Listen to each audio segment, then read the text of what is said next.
আলাইকুম, সবাই কেমন আছেন? আমিও ভালো আছি। এই যে মুরগি দিয়ে আলু রান্না করতেছি। আসলে এই কয়দিন ধরে রান্না করতে পারি নাই।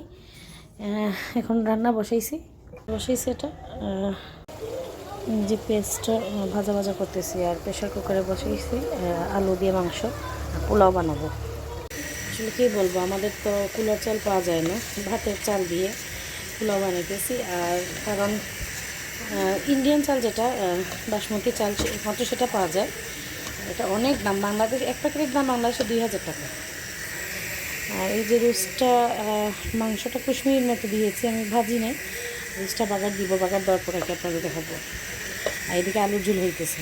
আমার পোলাও থেকে গরম গরম ধোয়া বের হচ্ছে।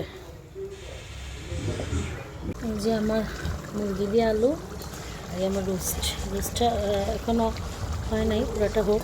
আর এটা পোলাওটাও হয়ে গেছে, ডিম দিয়েছি। ডিম দিয়ে পোলাও দিয়ে ডিম খেতে পছন্দ করে। এটা রোস্ট, আর এটা হলো আলু দিয়ে মুরগি। আমার রান্না প্রায় শেষ। ভালো থাকবেন সবাই, আল্লাহ হাফেজ।